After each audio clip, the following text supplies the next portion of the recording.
Goeiemôre en hartlik welkom by ons Sondag uitsending hier op die aanlyn kerk op Facebook. Dit is ouer gewoonte uitsaai van Langebaan in Suid-Afrika.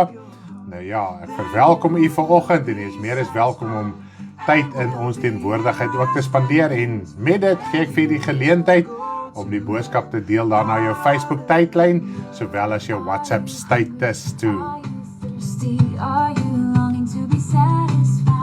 Buy from God, as the word says, without money to give your heart. Then you will be satisfied and will be in rest and peace, and you will go to heaven.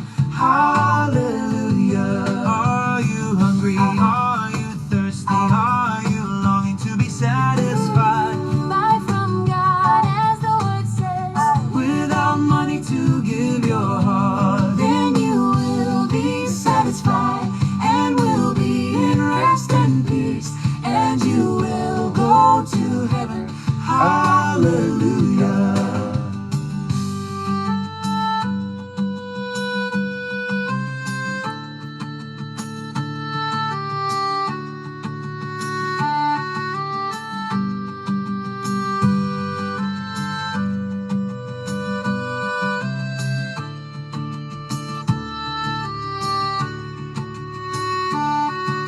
Goeiemôre Are almal. you hungry? Are you thirsty? Are you longing to be satisfied? Buy from God, as the word says, without money to give your heart, then you will be satisfied and will be in rest and peace, and you will go to heaven. Hallelujah.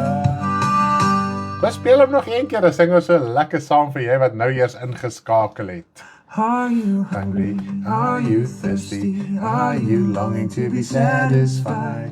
Buy from God, as the word says, without money to give your heart, then you will be satisfied and will be in rest and peace, and you will go to heaven.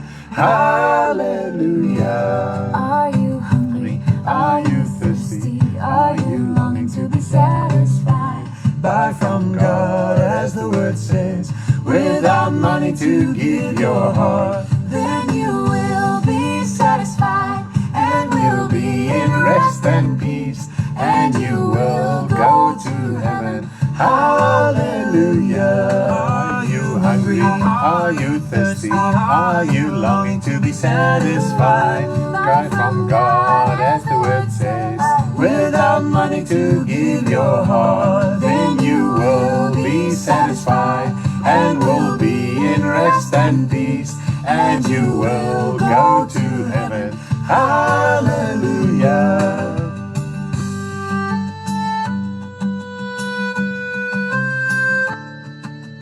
Deel die boodskap daar na jou Facebook tydlyn toe, my WhatsApp status toe, dat almal volgens die boodskap kan hoor en luister. Asseblief, help ons so om die woord te versprei. Halleluja. Are you hungry? Are you thirsty? Are you longing to be satisfied? Buy from God, as the word says, without money to give your heart, then you will be satisfied and will be in rest and peace, and you will go to heaven. Hallelujah. Prys die Here, wat 'n opgewonde herinnering is dit nie aan die woord van die Here. As jy honger en dors is, kom na my toe nou. Ek wil net vir julle sê hierdie liedjie, toe Karen nog die feisie gedoen het ons hierdie liedjie met een van die feisie programme het sy uit ons so saamgesit en geskryf. Ons het daai tyd baie liedjies geskryf.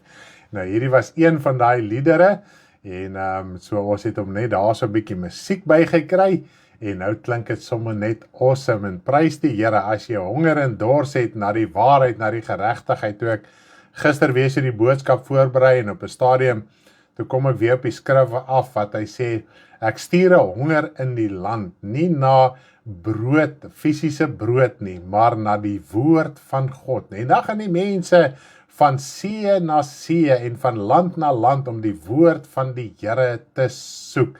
So daar's 'n honger in die land en ongelukkig die skrif sê op daai stadium, dis die konteks, hulle gaan dit nie kry nie. Hulle is so agter die woord en intussen as ons kan verstaan dat God se gees, as jy weergebore is God se gees in jou. En dis wat hy sê, my woord is naby jou, hy is in jou, maar dan moet jy die gees van die Here hê.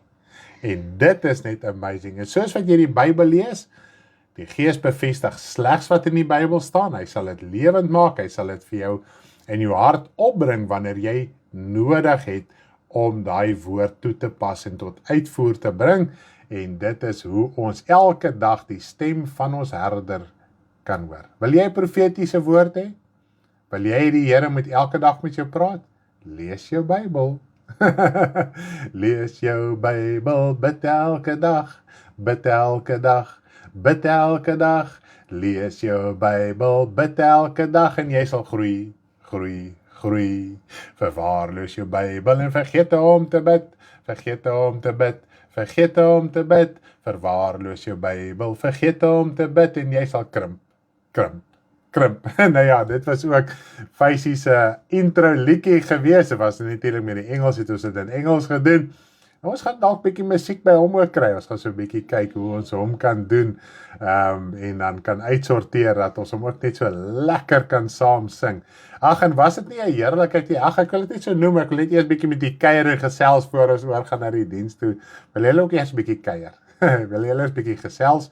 Ek wil julle net eerste daaraan herinner, Marlies gaan môre in vir 'n operasie. Dis nogal 'n groot saak, so ons gaan baie ernstig van bid, asseblief bid vir haar, môre gaan sy operasie, dan van die operasie af gaan sy by ons kom bly totdat sy herstel. Hierdie keer gaan ons nie nonsens vat van Marlies nie, sy sal hier bly tot sy mooi gesond is.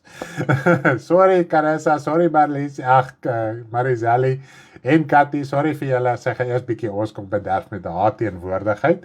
En dan het Emmy gister verjaar, Melinda verjaar vandag, so ons dink ook spesiaal aan hulle, ons bid ook vir hulle pad vorentoe, dat die Here ook hulle kragtig sal gebruik vir sy dienswerk. Maar kom ons kuier gou eers bietjie nou, vir die wat dit dalk gemis het, donderdag, vroeër die week het Zandi ons gevra, sy het so 'n bietjie rigting en leiding nodig gehad, want sy was daar by die skool uitgekies waar haar seentjie skool gaan, graad 1, dit is Zak gewees? Zayn, sorry, die twee name maak my partykeer so confused. Zayn is die oudste seentjie, hy is nou daar in graad 1, en sy moes nou 'n Bybel dingetjie aangebied het daarso, en sy het so 'n bietjie pointers gevra, rigting gevra, man en Karen was nog so opdreef met haar voorbereiding vir Dinsdag, en ek kan vir jou sê, die volgende oomblik, toe sê sy, man, kom ons doen 'n gesiggie, en ons het 'n gesiggie gedoen, en 'n liedjie daarby geskryf, en uitgesorteer en opgeneem. Dit was 9 die oggend, 1 2 die middag, toe sê sy vir Zandi, ons is reg vir jou, die Here het gehelp, en sy het dit vir haar kindertjies gespeel daar, en sy het vir ons 'n videoetjie gestuur, wat sy geneem het, terwyl die kindertjies in die klas besig was, en terugvoer gegee, en sy sê, daai kinders was so opgewonde. Ons het het gesien, hulle het gedans, hulle was meer lewend, hulle het dit net geniet. So ja, so die woord van waarheid, dit wat Samuel was geroep, dis hoekom jy die link gekry het, as jy die op Facebook en oral sien, Samuel is geroep, dit is waar dit gegaan het, Zandi moes dit vir haar kindertjies by hulle skool aangebied het.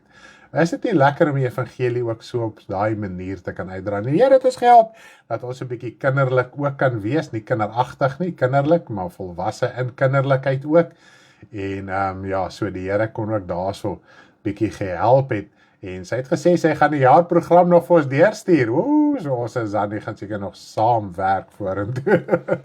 Maar baie dankie in elk geval vir almal wat geweet het van die saak, wat saam gebid het, en dat die Here ook daar kon gehelp het. Dit is net so lekker te dat die evangelie op elke manier menslik moontlik kan uitgaan. Dit was baie oulik, ja, gesiggie was vreeslik oulik. So nou het jy 'n bietjie agtergrond vir die wat nie dit opgevang het nie. Maar nou ja, nietemin, ons gaan nou vanoggend aan, ons is nou Sondagoggend, 8 Sondag, diens hier in Suid-Afrika, Langebaan saai ons uit, my vrou en myself, Ek en my vrou, in Engels sê mos eers die ander persoon eers dan jouself, maar in Afrikaans is dit andersom. Sit jy jouself eers in die posisie en dan die ander persoon. Nou ja, die Here is so getrou, hy help ons om ons Bybelstudie te doen, Dinsdae en Donderdag. Sy doen dit Afrikaans, ek doen dit in Engels. Ja, gaan daar soveel mooi dinge wat na vore kom. En ek wil vir julle baie dankie sê vir julle wat terugvoer gee, wat op spesifieke punte ook terugvoer gee en sê, joh, ek het dit nog nooit, daai gedeelte so begryp en verstaan nie, en die terugvoer wat ons kry is fenomenaal. Dat mense sê, wow, nou verstaan ek dit, en partykeer verstaan mense dinge wat ons is regtig in die Bybelstudie behandel het nie, maar omdat jy jou hart oopmaak, kan die Gees van die Here ook soveel ander dinge aan jou bekend maak, want as jy die deur vir die een oopmaak, en dis wat die woord ons leer, maak jou hart oop, en dan ontvang jy die volgende, maak jou hart oop, verruim jou hart, vir die woord van waarheid, krag, heerlikheid en majesteit. Ag, dit is net so lekker om die Here te dien, en dankie vir julle terugvoer oor die liedere, en ek wil net vir julle sê, die liedere is 'n ander storie hoor, dit klink sommer net so of ons lekker liedjies opsit, maar al die liedere wat julle hoor, het ons self geskryf, ons het net musiek daarby nodig gehad, en ek kan vir julle sê, dis 'n challenge om hierdie goedjies reg te kry, dit is nie sommer net, jy druk 'n knop en woerts, warts, en daar gaan jy en jy sê vir die komputer, maak soos jy wil nie, jy moet daarom, ons het nou al geleer uit baie ondervinding en ure, partykeer het ons van die liedjies 10 keer oorgedoen, en gesê, Here, help ons, gee vir ons genade, en so alle liedere wat jy luister is wat ons self geskryf het, self by mekaar gesit het oor jare heen, julle wat nou al kom van die ou koortjies, julle kan baie van dit al identifiseer, en dan as daar hele paar nuwe dinge wat opgekom het, soos die lied wat ek vir julle gespeel het met my aanbieding in Engels, dit was 'n gedeelte in die les wat ek geskryf het, saam met die skrifte, wat ek saam gesit het en eventually het daai lied na vore gekom, as ek dit nou net so kan stel, ek weet nie iemand anders dit te stel nie, nou ja, dit klink sommer net, het na vore gekom, maar toe ek op die les besig was, dink ek, wow, hierdie is cool, saam met die skrifte, en hoe Jesus uit die dode opgestaan het, en hy moes eers gesterf het, voor hy die gawes kan voor hy die gawes na ons toe gebring kan word, voordat hy kan opgevaar het na die Vader in die hemel toe, en sovoorts, en dit is nou wat daar gebeur het, so dit is baie mooi, deurdink en uitgesorteer, en dan sit ek en my vrou saam, hoor hy, is hierdie reg, en klink hierdie reg, is die wys hier reg, is dit nie te rof en te grof, en wat is die saak nie, voordat ons hom uitsit daarna julle toe.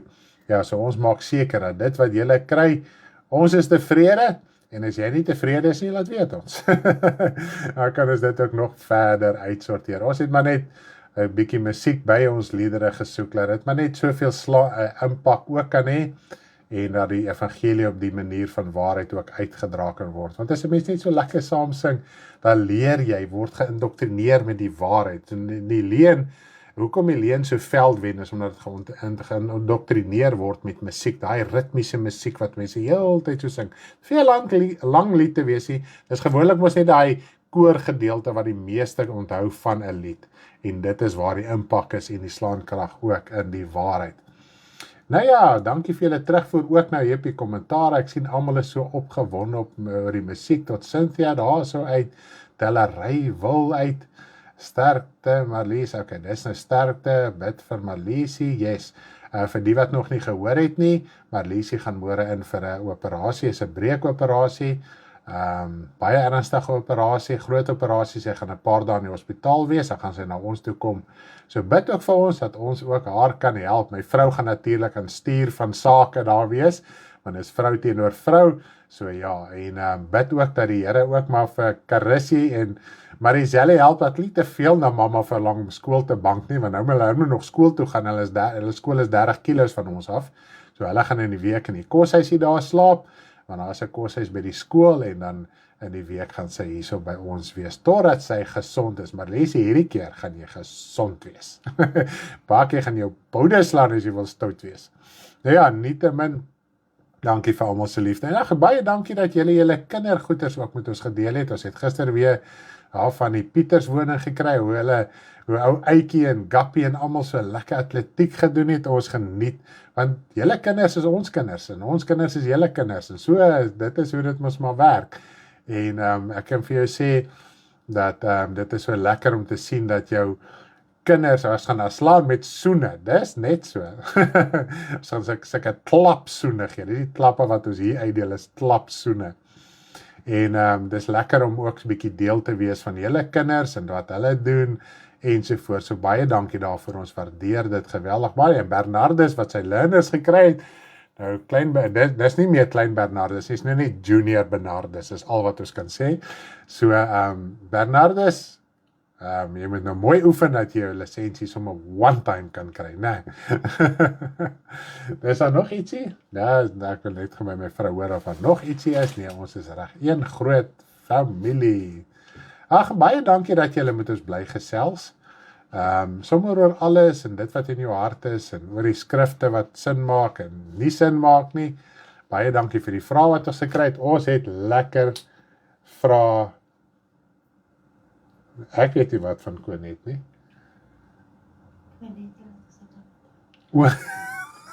Ek kry 'n vraag hierso. Toe dink ek moet hom antwoord. O ja, en Konet, ek sien sy's ingeskakel.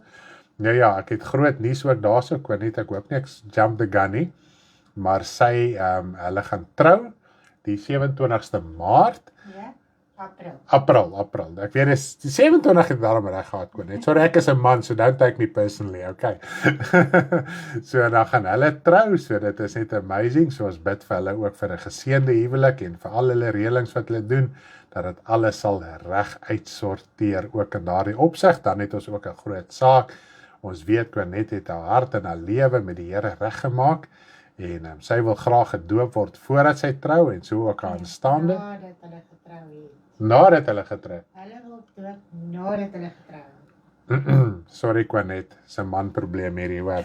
Soos ek sê, don't take me personally. Maar daar gaan gedoop word. Yes.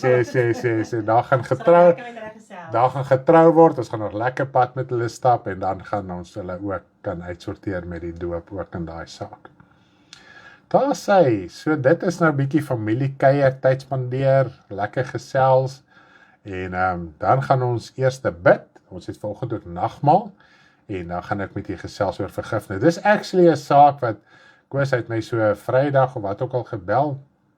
Toe het hy oor die saak gepraat, hy en Isie, dit gaan goed daar met Isie.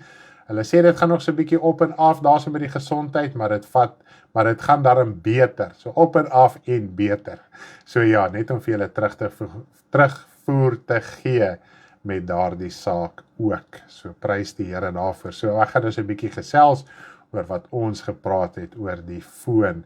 Nou die ander wat met ons gepraat het, gaan eers Dinsdag hulle antwoorde kry. Sorry daarvoor, hoor, maar julle is daarom in die regte rigting. Dis nou Lindy en Paula en weet nog met ons gepraat. Elmer het met ons gepraat. Ek en nie is almal se name onthou nie. Daar's 'n paar wat met ons gepraat het. So ja, oor die hele saak, die vraag wat ons moes gevra het. Indien die doop so belangrik is, die woord sê as jy moet glo en gedoop word om gered word. Dis in Markus 16 vers 15 en 16 as ek dit nou so uit my kop kan onthou. So sonder die doop kan daar nie redding wees nie, okay? So dan moet geloof, wedergeboorte plaasvind, dan doop. En dis altwee hierdie nie in jou lewe teenwoordig is nie, kan jy nie gered word nie. Maar nou lees ons. Jesus het vir die gevangenes gepreek in die doderyk. Hulle het die woord aangeneem, die wat die woord aangeneem het, en hulle is hemel toe gevat, maar hulle was nie gedoop nie. Dis die vraag wat ons gekry het. Nou ja, ons gaan dit antwoord. En ek kan vir jou sê, die mense wat dit oordink, hou vir ons besig. Hulle hou vir ons besig. Maar nee ja, ons gaan Dinsdag lekker daar. My vrou gaan die voorreg hê om eers met julle daar te praat, maar ons het dit al lekker deurgepraat hierso. En dan gaan ek dit Donderdag in Engels ook met julle deel. Ja, dit is nou 'n skeier, soos jy vleit, my storie is uit met hierdie ene. Maar kom ons bid en dan gaan ons oor na die bediening van die woord en wel ook die nagmaal. Hemelse Vader, ons prys en ons loof en ons eer U vir die genade, die barmhartigheid en die guns van U wat ons vandag weer eens het. Hoe wonderbaar is U en die voorreg wat ons het om met U te kan praat vanoggend. En Vader, ook ons hart en ons gedagtes toe te wy aan U om vanoggend, Here, voor die aangesig van U te wees, om te kan gesels en te kan praat met U en alles is deel, ons hele lewe is deel van U, Vader, en maak nie saak wat ons doen nie, of ons nou inkopies doen, of ons werk, of ons kos maak, of ons huis skoon maak, tuin maak, kar was, maak nie saak wat ons doen nie, of ons net stap en loop en Net sit, Vader, ons hele lewe is deel van U, want ons hart behoort aan U. U koninkryk is in ons hart uitgestort.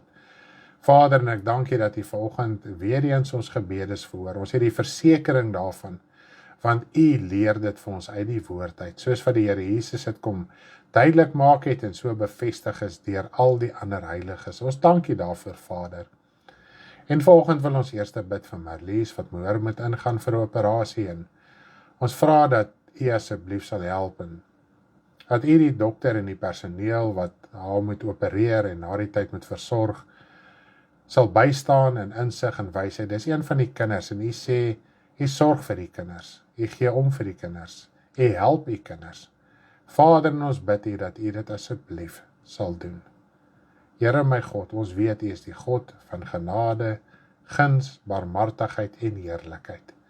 Dankie vir Vader, dat U Marlies help, en vertroos ook vir Carissie en Marisel en vir Karel, Here, terwyl sy by ons gaan wees, en hulle gaan haar amper 'n paar dagies nie sien nie, dan sien hulle haar weer, vertroos hulle en help hulle ook deur hulle tyd.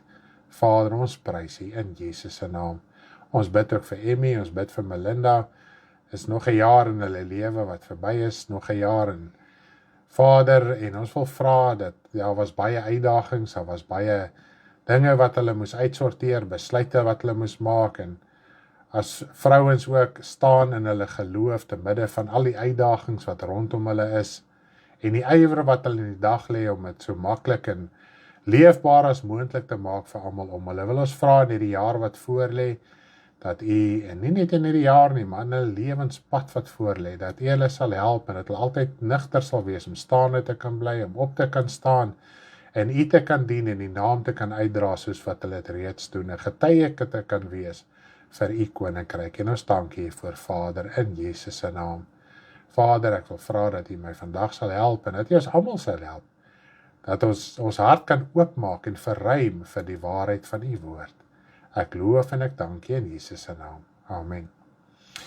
Daar sê, prys die naam van die Here van die leerskare, is hy net nie wonderbaar nie. Daar sê, hierso skiet hy ook nou met haar antwoord. Die man aan die kruis het ook gesê, Here, dink aan my in die koninkryk kom, en Jesus het gesê, vandag sal, ja, ons het juist dit ook gehad, Kitty, mense dit gesê het, en ek weet, dit is 'n baie gewilde vraag as dit by die doopsaak kom. Maar weet jy wat is baie interessant? Daar is nie 'n Christelike denominasie. Nou, ons het gehoor as oor die 33,000 Christelike denominasies in die wêreld. Met ander woorde, Christelike groeperinge, soos byvoorbeeld die NG Kerk is 'n denominasie, die AGS is 'n denominasie, die Volle Evangelie is 'n denominasie, ensovoorts. Ons kan aangaan, die Katolieke, die Methodiste, ensovoorts. Goed, so die kerkgroeperinge word eintlik 'n denominasie genoem. Nou, hulle het 'n bepaalde geloofsoortuiging en 'n struktuur wat hulle saamgestel het en gesê, dis hoe ons kerk glo, soos jy hierso inkom, moet jy ons kerk se leerstelling aanvaar en daarmee gaan. Nou, daar is 33,000 sulke verskillende opinies, nou daar baie van die dinge oorvleuel, maar die verskille is in elk geval, die kernverskille is in elk geval so groot, dat dit die kerk, dat dit sorg dat daar nog steeds denominasies is. Goed, denominasies smelt nie sommer saam nie, want baie keer die kernverskille is te groot, en dit is baie keer nie eens Bybelse verskille nie, dit is sommer net sekulêre verskille wat deel is van hulle grondwet ensovoorts. Maar nietemin, waar wou ek nou by uitgekom het? Ja, die man op die saak van die man op die kruis. So ons het hierdie saak gehad, en natuurlik al die Christelike kerke glo in 'n doop. Maak nie saak wanneer jy nou gedoop word nie. Ek wil nie praat oor die korrektheid en so nie. Ons gaan juist Dinsdag begin met die doop, sodat ons alles kan sien, want ons gaan vir u uitwys, en ons gaan praat oor al die dope wat ook daar is, en want die woord sê, daar is een doop, so wat se doop is nou die regte doop. So die verdeeldheid oor die doop in die Christelike kerk, daar moet eintlik net een opinie wees. Ek mag nie verskillende opinies wees nie. Nou, die man op die kruis was ook nie gedoop nie. So dis altyd die argument. Kom ons sê, ek praat met iemand wat nie glo aan die doop na die bekering nie, sal hy altyd my sê, ja, maar die doop is nie so belangrik nie. Wat van die man op die kruis? Maar as 'n Bybelse beginsel wat ons moet verstaan, oor die man op die kruis, en natuurlik almal wat Jesus uitgelei het. Dit is baie belangrik om hierdie dinge te verstaan.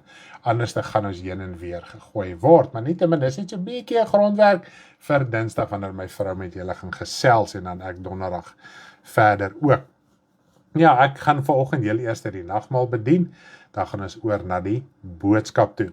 Nou ek wil vir ons lees en ek gaan poog om nie te lank op die nagmaal stil te staan nie. En ek gaan lees uit 1 Korintiërs 11, so kom blaai saam met my in 1 Korintiërs 11. Hoekom ons altyd 1 Korintiërs 11 lees, want as jy in Matteus gaan lees en Markus die evangelies ook, hierso kom Paulus en hy sit net alles mooi saam in 'n neutedop. So niks wat hy hier beskryf oor die nagmaal weerspreek enigiets wat Jesus direk kom leer het rondom die hele gebruik van die nagmaal nie. Daarom wil ek dit graag vir julle lees. Maar ook wat vir my altyd so mooi is, voor ek dit lees, wil ek eers vir julle lees in 1 Korintiërs 10. En dit sluit my so baie mooi aan voordat ek oorbeweeg soontoe. Nou kom ons lees gou 1 Korintiërs 10 en ek gaan lees vanaf vers 15 af en vers 15, 16 en 17 en dan ook vers 21. So 1 Korintiërs 10 vers 15 tot 17 en dan ook vers 21 van 1 Korintiërs 10. Ek gaan dit heel eers lees.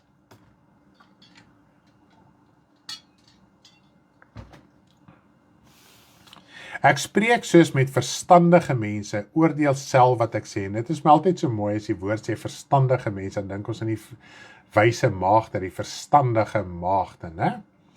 Die beker van danksegging wat ons met danksegging seën, is dit nie die gemeenskap met die bloed van Christus nie. Die brood wat ons breek, is dit nie die gemeenskap met die liggaam van Christus nie. Nou, as jy in Johannes 6 gaan lees, die laaste klomp verse, dit is waar Jesus direk presies oor dit praat. So hierdie is nou maar net een vers, wat Jesus daar in 'n hele paar verse kom leer het. Omdat dit een brood is ons almal een liggaam, want ons het almal deel aan die een brood. So die nagmaal wys vir ons daarop dat ons het deel aan net die een liggaam, en dis die liggaam van Jesus Christus, en as ons deel het daaraan, het ons deel aan mekaar ook, want ons almal word deel van die liggaam van Christus. Julle kan nie die beker van die Here drink, en ook die beker van die duiwels nie. Julle kan nie deel hê aan die tafel van die Here, en ook aan die tafel van die duiwels nie. Nou, eintlik die uitgangspunt, en die setting, rondom hierdie hele gedagtes, want as jy nou teruggaan na 1 Korintiërs 8 toe, dan praat Paulus ook van die afgodsoffers. Nou, daai jare was afgoderry nog 'n wesenlike werklikheid gewees. Goed, so die mense het fisies nog na afgode tempels toe gegaan. Die dorpe en stede daai jare was deurspek van die afgoderry. Selfs op een plek was dit in Athene, ja, Antiochië, wat Paulus gekom het en hy sien al hierdie afgode tempels en afgode wat in hierdie stad is, en hy loop tussen hierdie afgoderry deur, en op 'n stadium toe preek hy, toe hulle nou vir hom sê, hy moet kom, sy rede ook om gee, toe sê ek sien julle is baie godsdienstige mense. Nou hulle was besig met die afgode, so hulle was besig met 'n god, so dit is godsdiens, hulle het net hulle afgode gedien. As jy kyk na die woord godsdiens, jy dien 'n god, so dit is maar wat die woord godsdiens beteken.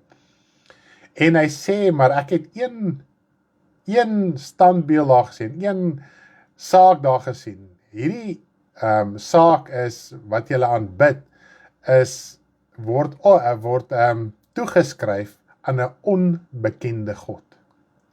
En hy maak gebruik van die geleentheid, nie dat hy daai standbeeld of memorial vereer het nie, maar hy het dit as 'n aanknopingspunt gebruik om met hulle te praat. Nou, in Korintiërs was afgoderry ook nog hulle deel. Dis hoekom hy in 1 Korintiërs 8 praat juist van die afgodsoffers.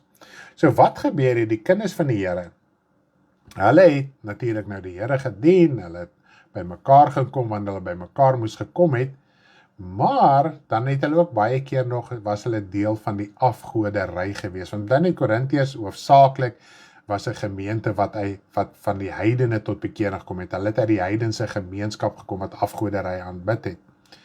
Nou, as jy lees ook in die gemeentes, byvoorbeeld die gemeentes waar die woord sê Isebel en die leer van die Nikolaïte, die leer van Isebel, dit is nou in Openbaring 2 en 3, dan praat hy daarvan hoe hulle besig was met die een leerstelling en besig was met die leer van die Nikolaïte en ook nog besig was met met die evangelie. En dit is wat nou Paulus hierso vir hulle wil oordra. Nou, hoekom hulle dit daai tyd gedoen het, was baie keer terwille van besigheid. Nou, vandag het jy mos nou in groot maatskappy het jy unies en al daai tipe van goeders nie, kan nou nie unie behoort, so as daar probleme is by die werk, dan kan jy nie die unie nader en bla en al daai tipe van goeders. Nou, as jy in 'n sekere beroep was, en dis wat hulle sê in die antieke wêreld, het sekere beroepe, sekere afgode gedien. So as jy kom ons sê 'n carpenter was, jy was in die boubedryf of wat ook al, het die meerderheid 'n sekere afgod gaan aanbid. So as jy nie deel was van daai afgodery en daai offers geëet nie, was jy uitgeskryf, jy het nie job gekry nie. Jy het nie besigheid gekry nie, jy het nie werk gekry nie. So wat hulle gedoen het, hulle het eintlik 'n split gebring. Jou werk is jou werk, so dit wat jy daar doen het en niks met jou geestelike lewe te doen nie. So hulle het eintlik hierdie dubbele lewe gelei. En dit is wat die Here al in die Ou Testament gesê het. Hulle vrees my, maar hulle dien hulle afgode ook.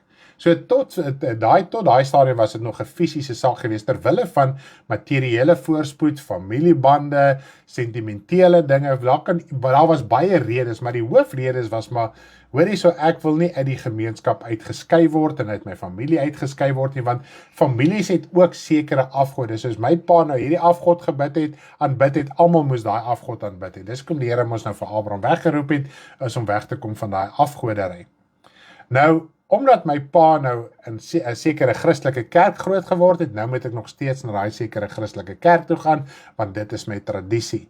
Maar as dit nie jou redding is en daar's nie waarheid nie, moet jy ook dit begin uitsorteer. Daar kan ons leer uit die lewe van Abraham uit. So wat nou gebeur is, nou kom Paulus en hy skryf hulle, julle kan nie hierdie lewe lei nie, julle kan nie hierdie dubbelstandaard lei nie, julle kan nie nagmaal gebruik en in die week besig wees moedswillig met sonde en ongeregtigheid nie. En dit is die kernboodskap wat ons hieruit kry, en dit is eintlik ook die beginsel en die eenvoud van die evangelie, is om ons self af te skei van die sonde en die ongeregtigheid. Goed, net om so 'n bietjie agtergrond te gee, so ek dink ek kan dit nou verstaan. So dit is in die erns wat ons moet nagmaal gebruik. Ons kan so gefokus wees, ek moet nagmaal gebruik. Maar hoe is jou lewe in die res van die tyd voordat jy kom by die punt van nagmaal gebruik? Die nagmaal is 'n sakrament. Wat beteken 'n sakrament? Dis 'n sigbare manifestasie of uitvoering van die geloof wat in jou hart is, wat jy doen op ander tye. So dit wat die hele nagmaal simboliseer, en wat Jesus daarvoor bedoel het, jou lewe moet getuig daarvan. Ons kan nie besig wees met die afgodery, met onsself, met ons eie idees, met ons eie tradisie, moedswilliglik, terwyl ons al soveel keer gehoor en geleer het, maar dit is nie reg voor God nie. Dit is 'n hindernis, dit is 'n blokkasie, dit maak skeiding. Ons moet begin poog om hierdie skeidings weg te kry. Die nagmaal, die fisiese brood, die fisiese druiwesap, het geen krag nie. As 'n mens dit gebruik, inteendeel, dis die waarskuwing op 'n onwaardige manier. Nou Paulus beskryf een onwaardige manier, maar die beginsel onwaardig geld. So ek kan nie besig wees met moedswillige afgodery met my eie lewe, voortgaan met sonde, voortgaan met ongeregtigheid, lewe soos ek wil, en dan voel as ek die nagmaal gebruik, ek is deel van die liggaam van Christus nie. Die fisiese gebruik van nagmaal maak my nie deel van die liggaam van Christus nie. Ek moet deel daarvan wees, en wanneer ek dit gebruik, dan lewer ek slegs 'n sigbare bewys van my geloof en my lewe soos wat dit is. En dit is die probleem. Baie mense voel hulle kan 'n sondige lewe lei. Natuurlik as jy onbekeerd is, nog nie weergebore is nie, beteken dit niks dat jy die nagmaal gebruik nie. Inteendeel, as jy jouself dan wil verbind aan die liggaam van Christus. Moet jy weet, Christus is rein, Christus is heilig. Sy bloed is daar om sondes te verwyder. En dit kan slegs verwyder word deur sondebelydenis. So wanneer 'n mens onwaardige lewe lei, moetswilliglik, en dan die nagmaal wil gebruik en voel, dit is nou oké, nou is jy deel van die liggaam van Christus, moet jy weet wat jy mee besig is. Jy simbolies drink die bloed van Jesus. Die bloed van Jesus vernietig sonde. En as jy nie van die sonde wil laat gaan nie, wat gebeur? En dit is waar baie mense probleme en moeilikheid kry, en Paulus skryf hiervan. Die wat op onwaardige manier nagmaal gebruik, daar kan erge aardse gevolge wees wat jy nie kan ervaar. Ok, so ons moet net dit eers uitklaar. Goed, nou gaan ek oor na die gebruik en die bediening van die nagmaal, en ek gaan lees vanaf vers 23 in 1 Korintiërs 11 vanaf vers 23, en ek gaan lees net tot en met vers 26. 23 tot 26 van 1 Korintiërs 11. Want ek het van die Here ontvang, wat ek ook aan julle oorgelewer het, dat die Here Jesus in die nag waarin hy verraai is, brood geneem het, en nadat hy gedank het, het hy dit gebreek en gesê, neem eet, dit is my liggaam wat vir julle gebreek word, doen dit tot my gedagtenis. Nou, dit is net baie mooi, die Here Jesus in Matteus 27 sê, die doel van Jesus se bloed, en dis die vraag wat ons gister gevra het, kom ons lees net gou hierso. Kom ons lees net gou, dalk net die een vers ook in Matteus 27, wat hierby aansluit, of 26, nou sê ek 27.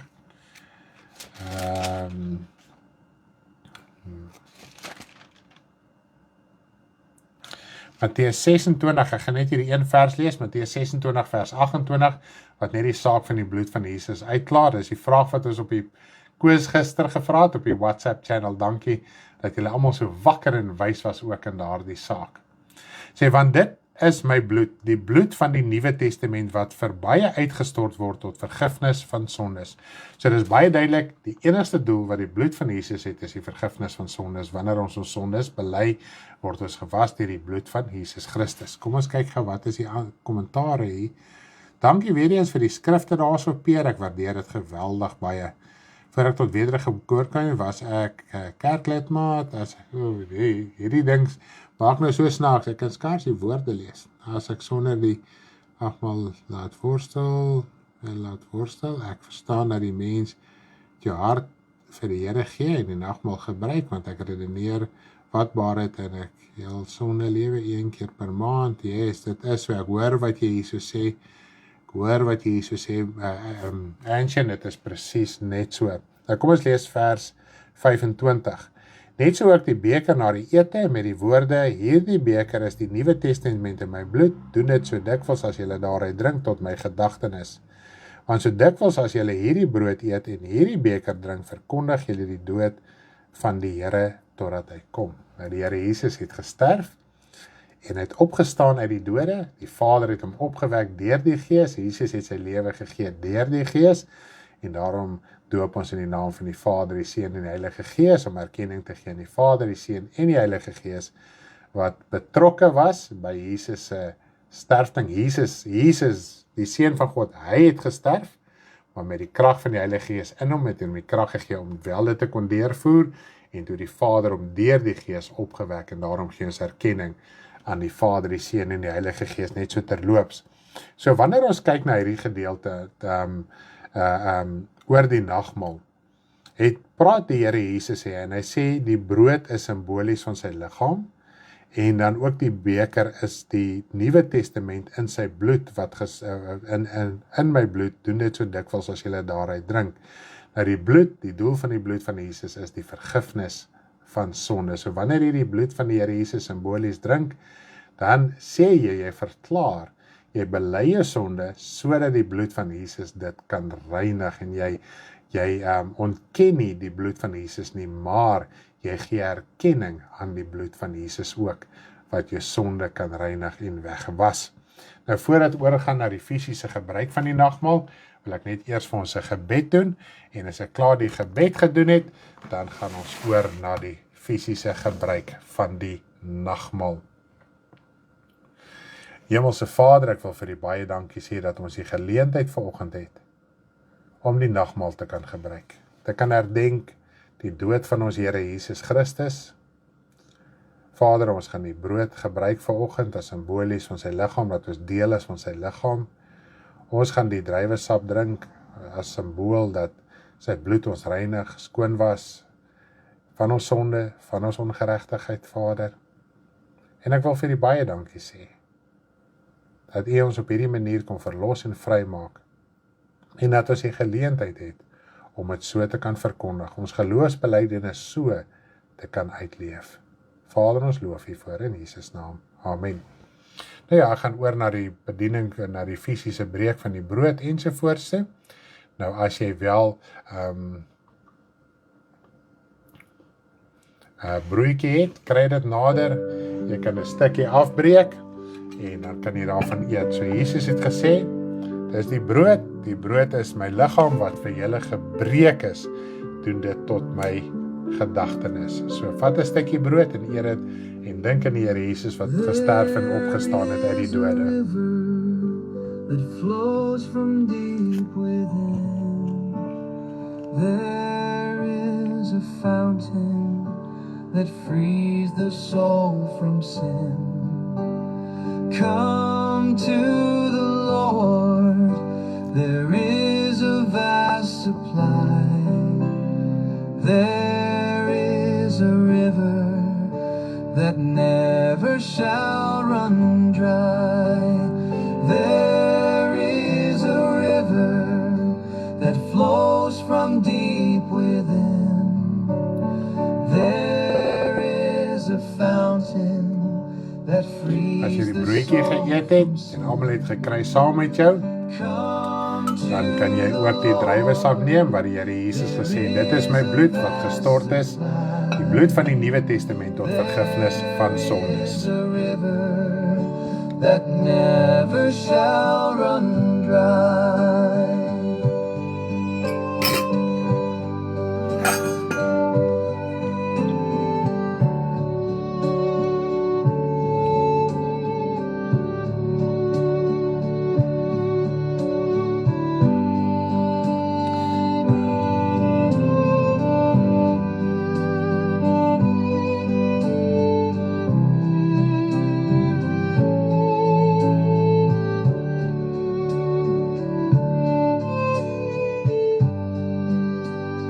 There is a river that flows from deep within. There is a fountain that frees the soul from sin. Come to the Lord, there is a vast supply. There is a river that never shall run dry.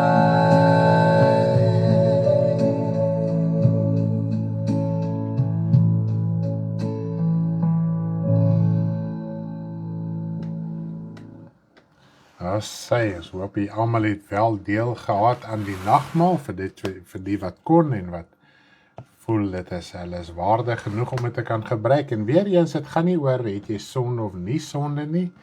Dit gaan oor wat doen 'n mens, hoe is jou ingesteldheid, hoe is jou lewenswyse, jy ken jouself, God ken jou, en so ons moet onsself maar beoordeel, want hy sê as ons onsself beoordeel, sal ons nie geoordeel word nie. So hoe beoordeel jy jouself? Jy steek hand in eie boesem en sê, Here, waar staan ek, wat is my saak? Sorteer dit uit, want die Heilige Gees oortuig ons tog mos van oordeel, sonde en geregtigheid. Dan kan ons dit uitsorteer, en as jy dit uitgesorteer het, en terwyl jy dalk nou nagmaal gebruik, dink jy, o, liewe land, ek het nou die week nog daai ou leentjie wat ek nie, ok, dis nie 'n leentjie nie, is eintlik net 'n leen, hè. Nog nie bely nie, bely dit. Sorteer dit uit, God ken jou hart, hy weet waar is jy is nie moedswillig in jou saak nie. So asseblief gebruik die nagmaal, maar ek wil jou aanmoedig, leef die lewe, maar ook moenie vir kinders nagmaal gee nie. Dit is baie gevaarlik. Nagmaal het 'n geestelike krag. Ons gaan nog die Pasga doen, dis in die 3de les. Gaan ons die Pasga, die vervulling van die Pasga doen, wat alles beskryf rondom die nagmaal. As jy nie jou hart vir die Here gee het nie, moenie die nagmaal gebruik nie. As jy voel, Here, ek het teruggeval, sorteer jou saak uit, dan mag jy weer die nagmaal gebruik. So, dit gaan maar nie daaroor. Moenie 'n oordeel oor ander bring wat nie die Here dien nie, en sondaars forceer en vir mense sê hulle moet nagmaal gebruik vir alle ander redes, behalwe die rede wat ons in die woord kry nie. Want ons rede is hoekom mense nagmaal gebruik, dis nie skriftuurlik korrek nie, maar in ons 3de les van ons Bybelstudie gaan ons alles lekker breedvoerig behandel. Maar nietemin, kom ons gaan oor na ons boodskap. Nou ja, die vraag of die stelling wat gemaak is, wanneer het vergifnis begin, soos wat ons dit verstaan? Okay? Wanneer het vergifnis begin, soos wat ons dit verstaan? Want nou net, ons praat mos nou altyd daaroor, en dit is natuurlik skriftuurlik korrek, ons kan baie skrifte aanhaal, maar ek gaan natuurlik daarin gaan nie, want ek weet ook, Koos kom uit 'n bepaalde gedagte, hy verstaan dinge, hy en ietsie verstaan dinge, so hy het nou maar net met hierdie vraag vorendag gekom. In die Ou Testament was daar nie vergifnis, soos wat ons dit vandag het nie, okay? Daar was op 'n manier vergifnis, maar nie soos wat ek en jy dit vandag ken en verstaan nie. Daar was meer 'n verdraagsaamheid van God, as die vergifnis wat ek en jy ken. Maar dit gaan teenoor die mens. Dit gaan nie oor wie God is en wie God nie is nie. Dit gaan oor wat ervaar ons, wat is aan ons geopenbaar op aarde terwyl ons hier leef. Dit is wat vir my en jou saak maak. Nou ons moet verstaan dat God nog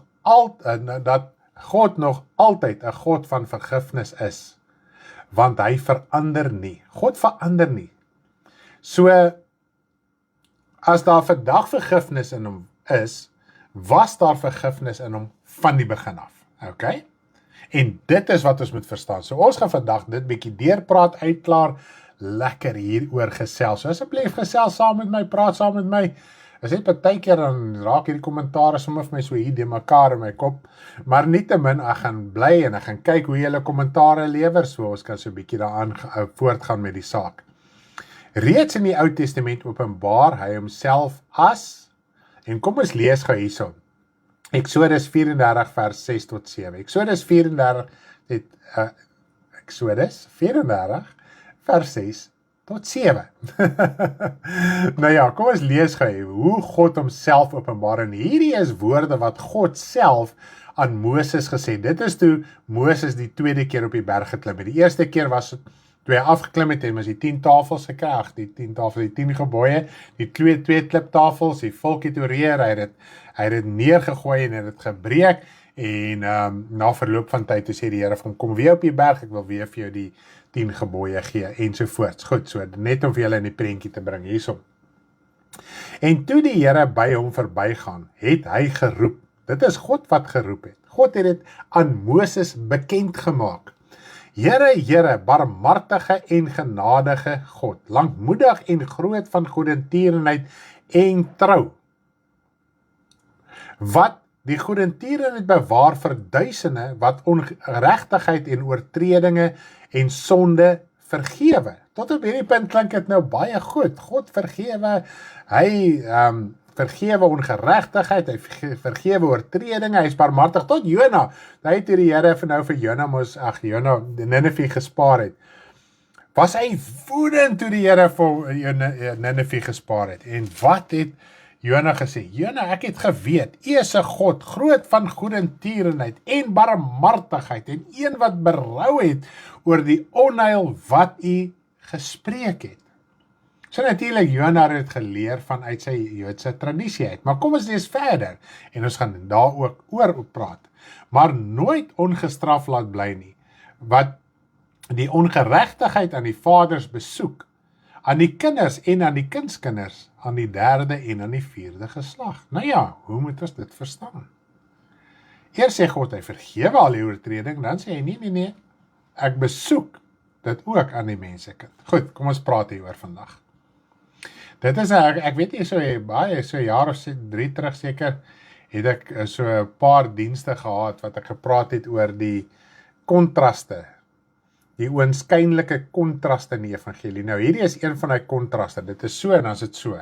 Dit lyk soos twee dinge wat teenoor mekaar staan. Maar as ons die woord verstaan, en ons verstaan wie is God, dan sien ons met dat niks staan teenoor mekaar nie. Elke aspek verduidelik iets, sodat ons iets kan verstaan. Tog mag ons nooit uit die oog verloor nie, dat God ook volkome regverdig is. Nou hier is eintlik 'n mooi psalm, ek gaan dit net gou so kortliks vir jou noem, Psalm 145 vers 17. Psalm 145 vers 17. Die Here is regverdig in al sy weë.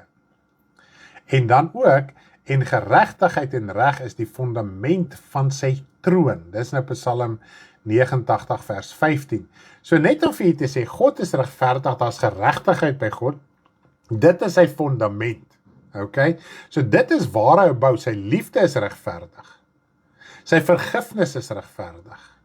Sy lankmoedigheid, alles wie God is, doen hy uit geregtigheid uit. Goed. So dit moet ons eers verstaan. Nou die een vers is Psalm 145, 17 en die ander een Psalm 89, 15. Nou sy regverdigheid kan soms vir die mens streng lyk. Selfs asof daar nie goedheid is nie, maar die skrif leer dat sy oordele waar en regverdig is. Dit lees ons nou heel op die einde van Openbaring. Die skrif in Psalm mag dalk een vers verskil. Goed, dit mag dalk een vers verskil, maak net seker, want partykeer op die app kan ek nie lekker uitfigure, is dit nou vers 17 of vers 15 nie, so maak maar net seker daarso. Maar wanneer ons in Openbaring 19 vers 2 lees, dan sien ons oor die oordeel van God, die oordeel word uitgeroep, die oordele is regverdig. Tot Jesus het gesê, my oordeel is regverdig, so hy oordeel soos wat die Vader oordeel. Nou sê hy vir ons ook, ons moet nie oordeel volgens dit wat ons sien nie, maar ons moet 'n regverdige oordeel oordeel. So as ons werklik die geestelike verstaan volgens wie God is, en natuurlik God deur Jesus en ons deur Jesus na God toe, kan ons verstaan dat God en Jesus se oordeele is regverdig, omdat hulle nie kyk na die sigbare nie. Ons kyk na die sigbare, ons kyk na die vleeslike, ons behou sentiment hierso, dit wat jy sien, dit wat jou emosioneel kan prikkel om te kan huil en weemoed te kan hê en hartseer te kan wees en opgewonde te kan wees.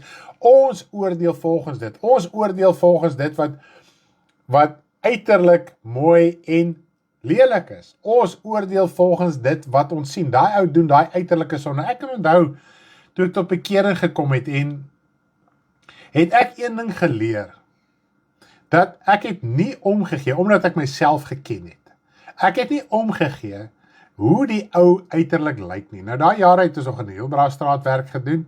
So ons het baie te doen gekry daar met motorfietsbendes, bouncers, gangs, wille gangs. Daai tyd was nog die Libanese ensovoorts. En ek het my lewe nie waardig geag nie. En ons raak pieperig. Ek het agtergekom, Here, ek het pieperig geraak. Daar staan partykeer met 'n mes groter as amper homself. Hy kan my kop afkap in die strate van Heilbrau en dit sal verby wees. Ek het nie omgegee hoe daai ou voor my lyk nie. Want ek het geweet, Here, sy siel is op pad hel toe. En omdat wanneer 'n mens verby dit kyk, dan sien jy 'n siel. Jy sien iemand wat verlore is. En jy gee nie om of daai ou jou hartsnare prikkel en of hy jou vrees bevange maak nie. Die gees van God in my is nie bang vir 'n mens nie. Is nie vrees bevange vir 'n mens nie. Wat begin gebeur? Nader begin 'n mens toe te gee aan jou emosie. Want jy word so geleer om partykeer wys te wees. Wees eerder partykeer dom en onwys. Ek dink is partykeer maar half die beste. Want die Here kan ook daai onwyse ywer gebruik. Maar ons moet ook geestelik groei, so dit ons kan nie by 'n kind skoene bly nie. Die woord sê ons moet geestelik groei, dan moet volwassenheid begin kom, ons moet anders te begin praat ensovoorts.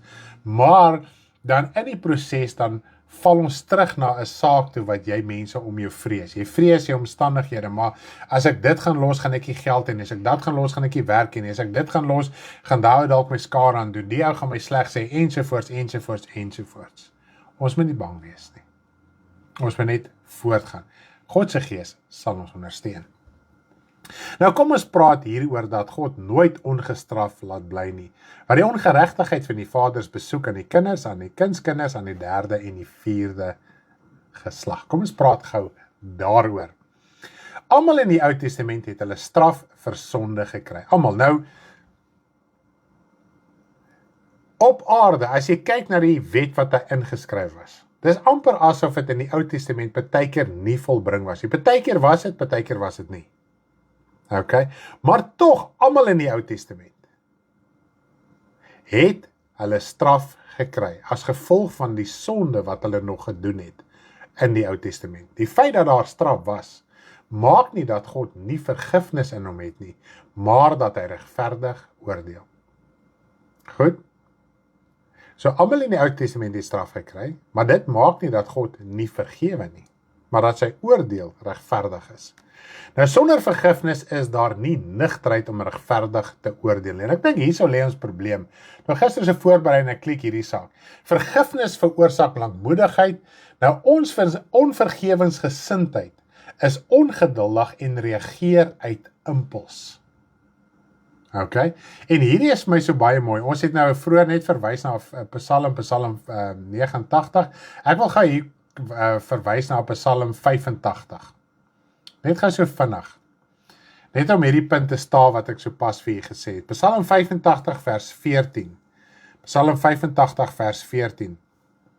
Geregtigheid gaan voor hom uit en dit let op die weg van sy voetstappe. En dit is my so mooi wat die woord sê. Die woord is 'n lig vir ons pad en 'n lamp vir ons voet. So as ons die geregtigheid verstaan nie, as daar nie regverdigheid in ons hart is nie, kan die woord wat 'n lig moet vir ons wees, nie die lig wees nie. En dit is waarom Jesus altyd regverdig kon geoordeel het, want hy het nooit na die sigbare gekyk nie. En daarom het hy gesê, my oordeel is regverdig. As ons baie keer kyk in die Ou Testament, Kain en Abel, hoekom God die een se offer aanneem en nie? Want God het nie na die uiterlike gekyk nie. God het na die hart gekyk. En hy oordeel volgens die hart, en dit is wat ons uit die oog uit altyd verloor. Maar daai was so 'n pragtige mens, hy het sulke mooi talente gehad, sy lewe het nog voor hom gelê. Wat gaan in die hart van die mens aan? Gee ons om oor die siel wat in daai persoon is. Of kyk ons net en ons word getrek en geprikkel. En ons praat agter die meerderheid aan wat se wonderlike en 'n goeie mens dit is, omdat hy geleerd is, slim is, wys is, ryk is, in aansien is, bekend is. En omdat Jesus hom nie aan daai dinge gesteer het nie, was sy oordeel regverdig, want geregtigheid let op die weg. En die woord moet in geregtigheid volbring word. Anderste is dit nie 'n lig vir ons pad en 'n lamp vir ons voet nie. Nou wat was die straf wat elkeen ondergaan het? Al het dit baie male nie so voortgekom nie. Nou ons as kinders van die Here moet altyd verstaan dat ons hele evangelie gaan oor die geestelike lewe en wêreld.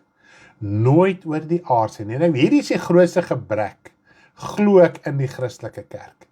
Die grootste onkunde in die Christelike kerk. Nie om na die letter te leer wat is die geestelike koninkryk en om te verstaan dit is die geestelike koninkryk nie. Maar ons moet weet ons hele lewe gaan oor die geestelike wêreld. Dit gaan nie oor hierdie aardse wêreld nie en ons swaai dit om. Baie keer sê ons glo die waarheid, ons luister die waarheid, ons verstaan die waarheid, maar ons leef nog steeds agterste voorom. Hoe belangrik ag ons ons geestelike lewe om te verstaan, jou werklike lewe is eintlik jou geestelike lewe. Dis nie die aardse lewe nie. Ons kan so kibbel oor die aardse goeders. As ons kan verstaan wat is die geestelike, sal meer dinge afval in hierdie aardse lewe as net die dinge wat ons sien as sonde. Dinge wat nie nuttig is nie, dinge wat ons self weer besig hou, wat nie deel is van God se koninkryk nie. Ek wil dit gou op hierdie punt noem. Ek het hierdie kwessie gehad, toe ek donderdag afsit, het iemand my die vraag gevra, ek het hulle geantwoord, daarna het ons weer hierdie selfde situasie gehad. U weet, ons sê baie keer, hierdie dagstukkies, moenie dit kyk nie, kom van hierdie goeders af, moet jy nie daaraan steur nie. Maar ons weet, mense bly op die dagstukkies. Jy het jou app, jy kry jou daily verse, jou daily preek. Toe sê die persoon vir my, en dit was van die ander argument ook, ja, ek kry nou my dagsversie, maar ek lees nie die kommentare nie, ek bid nie saam nie, ek sien, okay, hierdie is die vers, nou gaan ek, en ek vat die vers, en ek lees die hele hoofstuk deur.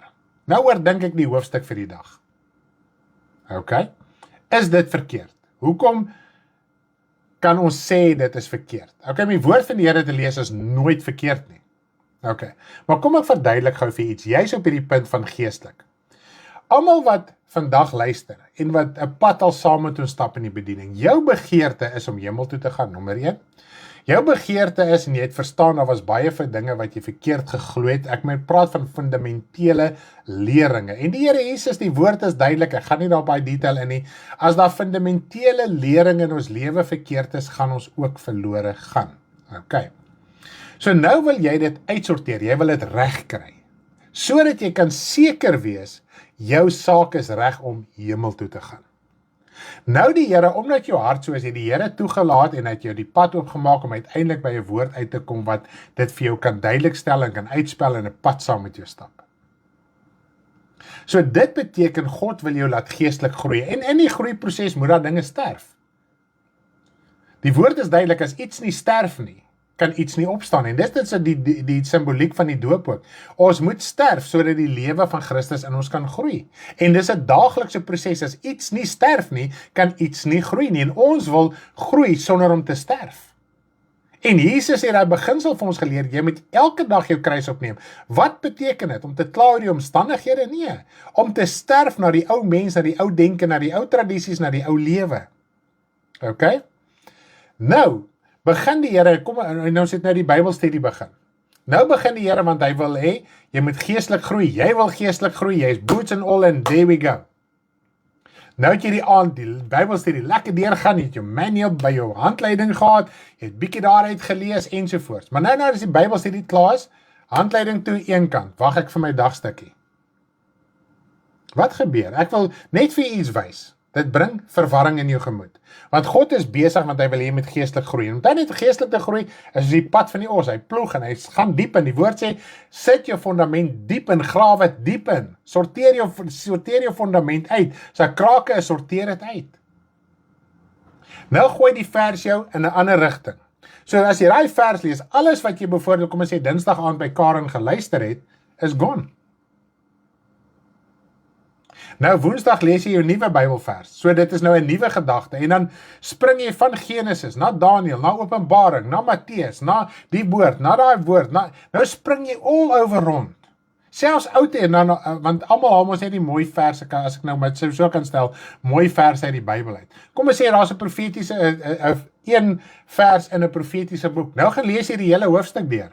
Jy gaan in so verwarring wees, want jy weet nie, is dit al in vervulling gekom, gaan dit in vervulling kom, jy verstaan nie die konteks, die inhoud, wanneer het Jesaja geprofeteer, ensovoorts. Nou is jy in 'n verwarring. Nou is jou gemoed so besig met die skrif en die profetiese woord in Jesaja, wat jy nie verstaan nie, wat niks nou met jou geestelike groei te maak het nie, dat jy nie geestelik kan groei nie. Nou is jy die kant toe, nou is jy daai kant toe, nou is jy die kant toe, nou is jy daai kant toe. God wil hê met geestelik groei, en daar is oores genoeg verse. As jy nou wil praat van dagstukkies, daar's oores genoeg verse in ons Bybelskool, om vir jou vir 3 maande besig te hou, net met een les se verse wat daar ingeteken is. So dan bly jou gedagtes by die Bybelskool. Jou gedagtes bly by jou geestelike groei. Want jy wil geestelik groei. Jy wil geestelik loskom. Jy wil geestelik verstaan. Sterf af hierdie dinge. Unfollow en unfriend en unsubscribe daai dagstukkies waarop jy is. As jy 'n app het wat elke dag 'n dagstukkie gee, daar's 'n opsie wat sê, don't send me. Ek wil nie die dagstuk, ek wil nie verse of a day hê nie. Ek het 3 Bible apps, omdat daar verskillende vertalings op is. Al daai daily verses het ek afgesit. Toe ek het aanvanklik geïnstalleer het, jare terug. Sit dit af. Sê, Here, ek wil erns maak met my geestelike lewe. Here, ek gaan nie meer rondgeslinger word nie. Ek gaan nie meer argumenteer oor hierdie saak nie. Ek moet verstaan, ek wil geestelik groei. As jy nie wil geestelik groei nie, jy wil nog heen en weer geslinger word, gaan so voort. Maar onthou nie, die oomblik as jy besig raak met iets anderste, is hy saad weg, die woord is weg, en dit is waarom ons nie die dinge geestelik verstaan nie. Ons probeer dit hier uitredeneer. Maar ons maak nie ons hart oop, ons verdiep ons nie in dit wat die Here mee besig is nie. Ons verdiep ons nie daaraan nie. Ons luister daarna met 'n hart wat twyfel, want môreoggend gaan ek my dagstukkie kry. Of terwyl die Bybelskool in die gang is, dink jy nog in jou dagstukkie wat jy die oggend gekry het toe jy wakker geword het.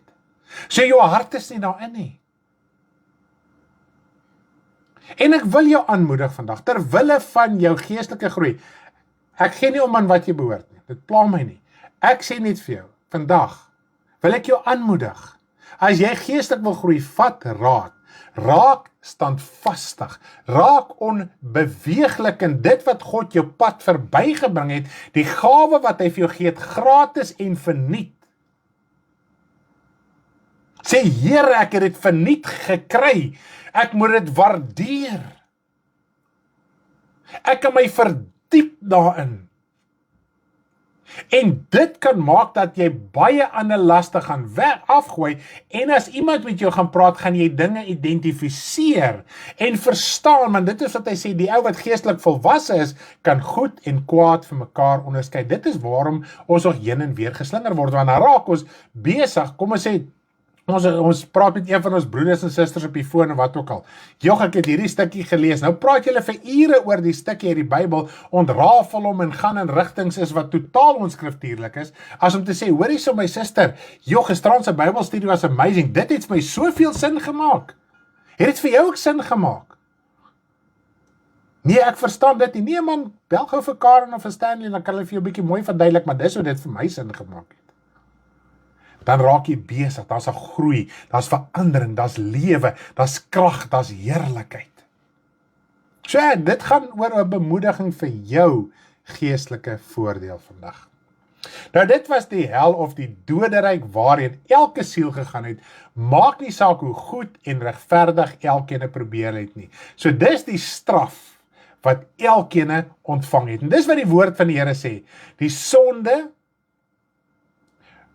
God is vol van vergifnis. Hy is vol van vergifnis en hy vergewe. Maar in die Ou Testament het elkeen, want dit is die wet wat ingeskryf was. As jy gesondig het, gaan jy daarvoor gestraf word. So almal was hel toe. So die hel waar hulle ingegaan het, was die straf gewees. So dit wat God aan Moses geopenbaar het ten volle waar geword in elke persoon se lewe in die Ou Testament. En as God dit gesê het, sal dit so wees, ons kan op ons kop staan, dit gaan nie verander nie. Dit klink onmiddellik soos 'n onvergewingsgesindheid of wraak. Ons gaan nou weer hiernatoe terugkom. Nou elke mens op aarde het ook ons is elke mens, ons moet ook hierdie straf ontvang. Is dit nie so nie? Want hy sê, almal het gesondig en het ontbreek hulle in die heerlikheid van God. Aangesien die mens besluit om moetswilliglik teen God se heiligheid te staan. Is dit nie so nie? Ons besluit om die sonde te doen. Jy is in hierdie wêreld van sonde gebore. Dis nie sê jy is met sonde gebore nie. Daar's 'n verskil. Maar soos wat ons groot word, besluit ons al van kleins af om eerder die verkeerd, die kwaad te doen, as die goed te doen. Nou ja, ons moet ons kinders dissiplineer en onderrig ensovoorts, en hulle leer, nee, dis die kwaad, jy moet dit nie doen nie. En het al jou dae om jou kind te leer, my ma het al hulle dae gehad, en my pa en almal om my te leer wat is reg en verkeerd, en terwyl hulle self verkeerd was. Maar ons try mekaar leer te sê, hoorie so, ons moet net hier so 'n rigting hou. Kan nie wel uithaak nie. Jy moet dit net nie te doen nie. As dit iemand skade aan doen, dan moet jy weet, dit is nou sonde. En dit is glad in geval nie. Jy kan sonde in jou gedagtes doen. Die Here Jesus gesê, as jy 'n vrou in jou hart begeer, wat gebeur? Jy het al klaar oorspel gepleeg. En daar was nog nie eens 'n daad naby nie. Nou dit is waar Jesus inkom.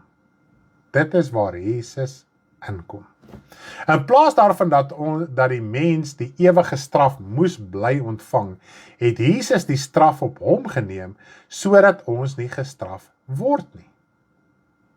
En nou kan ek nie verstaan hoekom mense wil teruggaan na die Ou Testament toe nie, want Jesus het nie gesterf vir die Ou Testament, hy het gesterf vir die Nuwe Testament. Ou Testament was die vloek, die oordeel was daar, die hel was daar, so as jy in die Ou Testament wil lewe, gaan jy hel toe, en daar is nie 'n tweede kans, die Ou Testament het 'n tweede kans gehad, ek en jy kry, ons tweede kans is nou, vandag, okay? Dit beteken, Jesus staan in die bres, en dit is nou hierdie saak wat ook partykeer so uit mekaar uit bedien word, né? En het namens ons die straf ontvang, sodat dit van ons afgewend kan word. So iemand, ek en jy, en ek wil my gedagte probeer oordra, soos wat ek het ontvang het gister. Ek en jy moet die straf kry. Nou, omdat God gesê het, iemand moet gestraf word. As jy sondig, moet jy gestraf word vir jou sonde. Ons gaan nou by die saak van vergifnis uitkom. Hou net eers hier saam met my. Okay?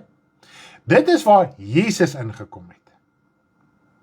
Jesus neem die straf namens ons. Okay?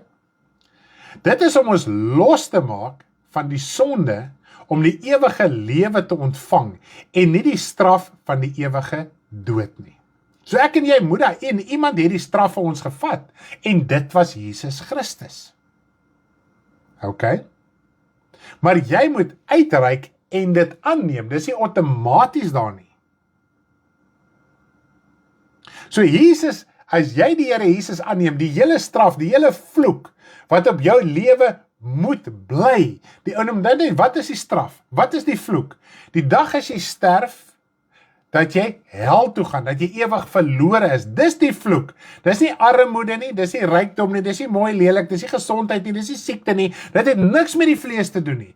Weer eens sê ek, ons moet verstaan, ons lewe gaan oor die geestelike wêreld. God se woord gaan oor die geestelike, sy seën gaan oor die geestelike, sy voorspoed gaan oor die geestelike, sy rykdom gaan oor die geestelike.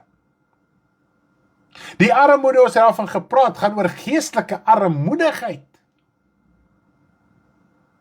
Dit gaan nie oor die vleeslike nie. So dit is die straf, ek en jy, ons almal verdien die hel. Maar wanneer jy die Here Jesus Christus aanneem, dan het hy al die straf wat na jou toe moes gekom het, is op hom, sodat jy die lewe kan ontvang. Okay? Nou, een belangrike ding van vergifnis moet ons kan begryp. So kom ons gaan so 'n bietjie daaroor. En dit is dat wanneer God jou vergewe, word jy van sonde verwyder. So vergifnis maak dat jy verwyder, losgemaak word van sonde. Sodat jy nie die straf van die sonde ontvang nie. Okay? Is almal nog by my, verstaan julle wat ek sê van die Here Jesus? Ek glo nie dit is ek glo dit is verstaanbaar vir elkeen. So jy moet hel toe gaan, maar omdat jy Jesus aangeneem het, nie net omdat Jesus gesterf het nie. Omdat jy Jesus aangeneem het, nou is dit die krag van God in Jesus. Nou kom sy offer ter sprake, die feit dat hy die lam is wat geslag is, wat sy bloed gestort is.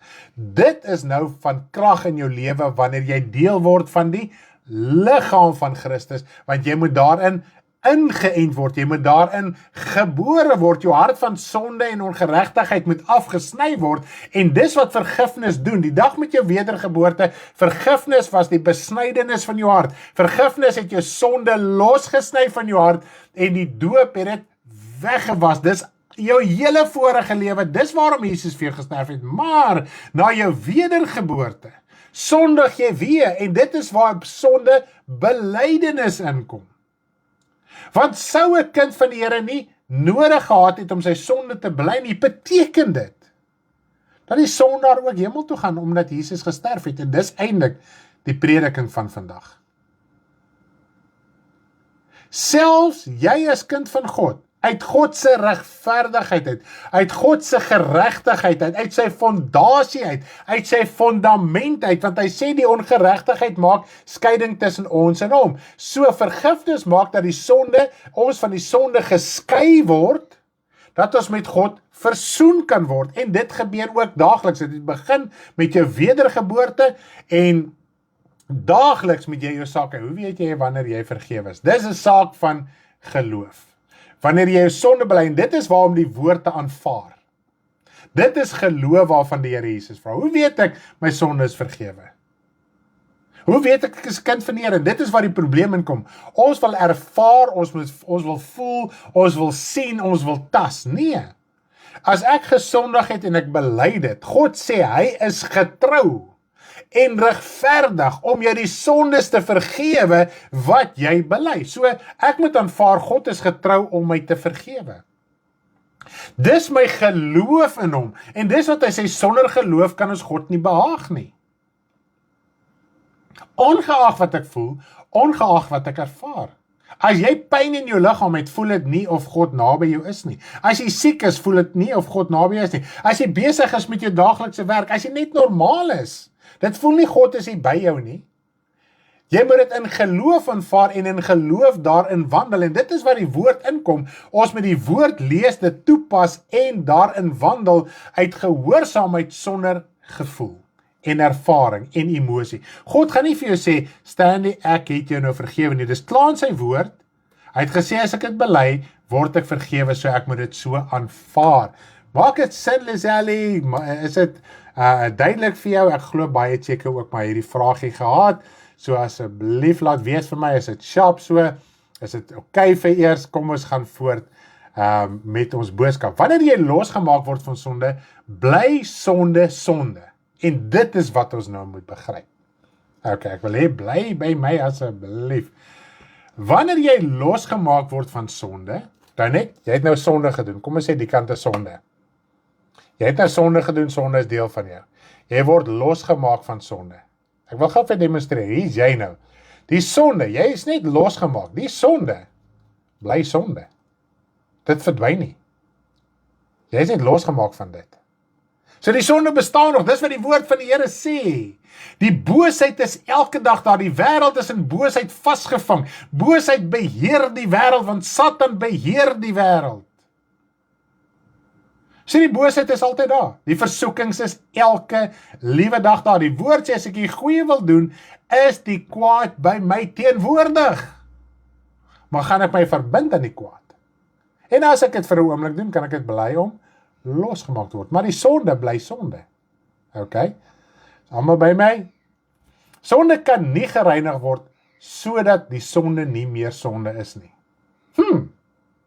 Dan net, as jy losgemaak word van sonde, die sonde kan nie gereinig word, dat die daad van sonde nie meer sonde is nie. Jy het jy daaraan gedink? Onbewustelik dink ons hier aan. So wanneer jy as kind van die Here losgemaak word van sonde, jy word vergewe, die sonde wat jy gedoen het, die sonde bly sonde, die versoeking bly daar. Jy het vir 'n oomblik as jy los, jy het vergifnis gekry. Maar oor 5 minute is die versoeking weer daar, wat jy doen nou die goeie, jy doen die regte ding van God. En deur die gewoonte geoefen, gaan jy naderhand nie meer dink in die sonde nie. Dit gaan weg wees, maar dit gaan nog daar wees, want Satan is nog daar, die boosheid is daar, sy anti-Christgees bly nog steeds daar. Dit is in baie gevalle ons houding oor sonde. Dit is asof sonde wat gelowiges doen, nie sonde is nie. En dit is die bediening van hypergenade. Want daar word gepreek, omdat jy nou in Christus is, deur die wedergeboorte, die sonde wat jy doen, God sien dit nie. Dis nie so nie. En in die ander asem sê, God weet alles. As God nie sonde sien nie, beteken dat hy sien nie die duiwel nie, hy sien nie die boosheid nie, want dis waar die sonde sy oorsprong het. God sien natuurlik jy doen die sonde. Hoe weet hy deur sy gees wat in jou woon? Want as jy die sonde doen, voel jy outomaties sleg. Jy voel, wow, wat het ek nou gedoen? Daar's iets verkeerd met jy, daar's onrus in jou hart. Jy voel ongemaklik, jy voel al geïrriteerd, jy voel angstig. Daar's baie emosies wat 'n mens kan deurgaan afhangende van die sonde wat jy doen. Voel skuldig. Daai sonde bly sonde. Die ou in die wêreld wat oreer en jy is kind van die Here oreer, dit bly dieselfde sonde en albei daai sondes moet gestraf word. Maar die verskil is, jy is kind van die Here, kan losgemaak word van die sonde sodat jy nie die deel word van die straf van die sonde nie, want dit is die sonde wat gestraf word. Nou as jy in die sonde vasbly en die sonde word gestraf, wat gaan gebeur? As jy sterf in daai toestand, gaan jy na die straf toe waar die sonde is en waar die sonde woon en waar die sonde sy oorsprong het. Jou siel, want jy het jou verbind, jy het gedrink van die beker van die duiwels. Nou as kind van die Here moet jy jou sonde bely dat jy losgemaak kan word daarvan. En dis die verskil tussen 'n persoon wat nie sy sonde bely nie en ook die persoon wat nie sy lewe met die Here uitsorteer nie. Dit gaan oor die dag as jy doodgaan. Dis wanneer die straf en die oordeel en die wraak oor die sonde kom, maar omdat jy gekies het, jy wil eerder vashou aan die sonde en aan die ongeregtigheid, gaan jou siel na die plek toe waar jy gekies het om in verbind te wees. En dis wat hy sê, God vergewe menigvuldiglik. Maar die sonde word gestraf, want vergifnis maak nie sonde rein nie. Hoerery raak nie ewe skielik nie hoerery as jy 'n kind van die Here is, of as jy 80 is of 60 is of 70 nie. Dit bly hoerery. Diefstal bly diefstal, maak nie saak hoe oud jy is, of jy 'n kind van die Here is of nie. As jy steel vandag, of 'n moord pleeg vandag, en jy word gevang, en die regering vang jou, die polisie kom sluit jou toe. Hulle gaan nie sê, ag, jy's 'n kind van die Here, ons sien ook nie jou sonde nie. Nee, ons sien nie jou sonde nie. Hulle sien dit baie duidelik, die bewys is daar. God sien jou sonde, die gees van die Here oortuig jou van sonde, oordeel en geregtigheid. Satan kla jou aan, dat God jou lewe moet neem, dat jy moet sterf in hy sondige toestand, sodat jou siel in die hel vir ewig en altyd kan bly, en dit is waar die straf in kom, en dis wat die Here vir Moses gesê het. Die sonde word gestraf, maar jy word vergewe wanneer jy jou hart vir die Here gee en jou sonde bely, word jy vergewe, dan word jy verwyder van die sonde wat die oorsprong uit die koninkryk van Satan het. Jy is kind van God. As jy oreer, God sien jou orery. As jy moord pleeg, God sien jou moord. As jy steel, God sien jou steel. As jy begeer, God sien jou begeerte. Hy sien dit, God se gees in jou sien dit. Adam en Eva het geweet, toe hulle gesondig het hulle geweet hulle droog gemaak. Want God se gees was in hulle siel gewees. Toe oortuig die gees van hulle, maar hier's 'n probleem. Daar's 'n skeiding tussen jou en God.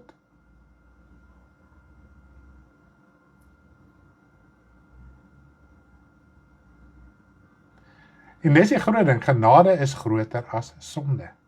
Jy kan nie 'n sonde doen wat genade kan uitwis nie.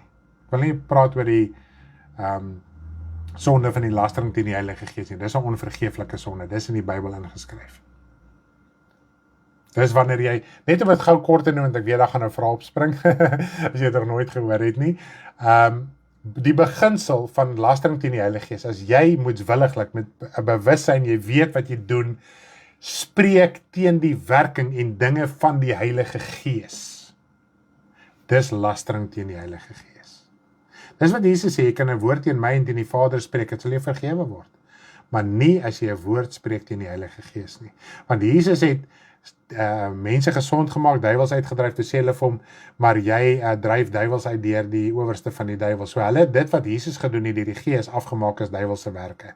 So dis al wanneer dit gebeur, daar's geen ander manier nie, okay? So ons moet nie verder hieroor probeer top en redeneer nie, aanvaar dit soos dit in die woord ingeskryf is, verruim jou hart, aanvaar dit en jy gaan dit so verstaan. Dis al wanneer dit gebeur. As sondaar het jy seker baie keer dinge gesê, gevloek en te kere gegaan en selfs dalk die Here gevloek of wat ook al, as mense, ek het dit gedoen, ek sê dit tot my skaamte, ek dank die Here, hy het dit my vergewe, het ek baie keer as mense my die evangelie verkondig het, my broers en susters en ma, ek voel so skaam waar ek hier sit, dat ek die Here gevloek het. As sondaar. God het dit my vergewe. Want as jy was lastering teen die Heilige Gees nie. Okay? So wanneer jy as persoon bewuslik weet, dit is die werking van die Heilige Gees, dit is die dinge van die Heilige Gees, jy weet dit bewuslik, jy het hom, en jy gaan dan daarteen. Dis wanneer dit inkom.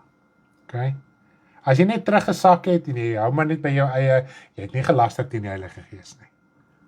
Jy het net teruggesak, sê, okay, I want a break, soos hulle sal sê, ek kan dit nie handle, dit raak te veel vir my, en as jy vandag die stem van die Here hoor, en jy is dalk in 'n toestand, asseblief kom terug na die Here toe. Hy vergewe, jy het nie gelaster teen die Heilige Gees nie. Maar jy kry mense wat, ek kan vir jou sê, hulle tree proaktief op, hulle weet presies wat hulle doen. Okay.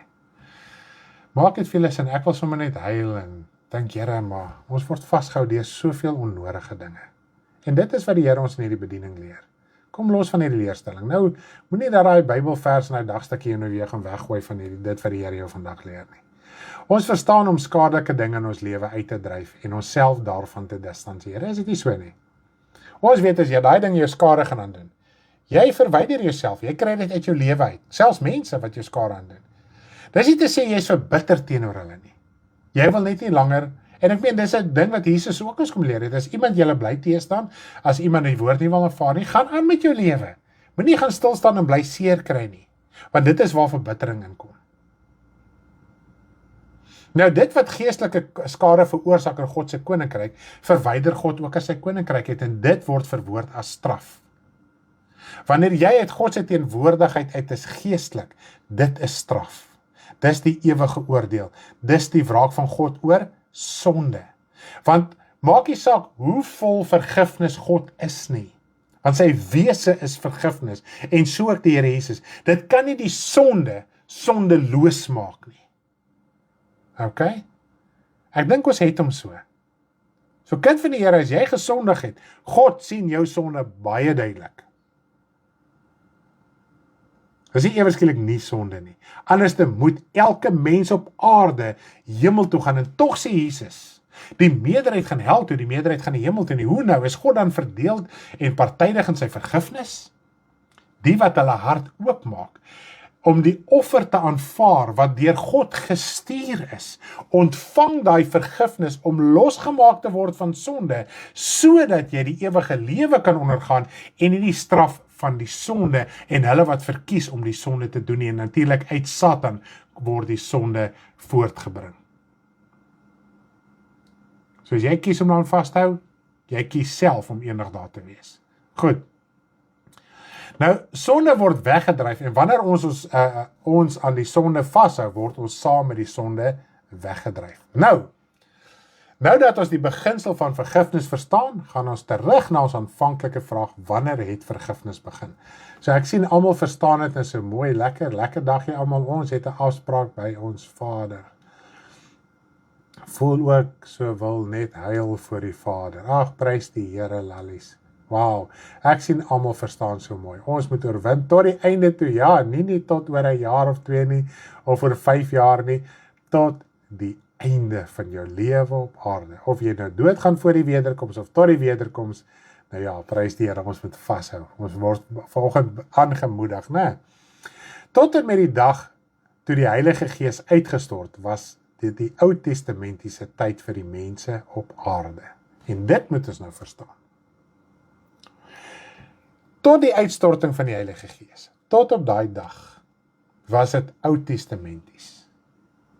Want die Heilige Gees, dan het Jesus nou sy lewe gegee, hy het opgestaan uit die dode, en had 50 dae verloop voordat die Heilige Gees uitgestort is, nadat Jesus uit die dode opgestaan het.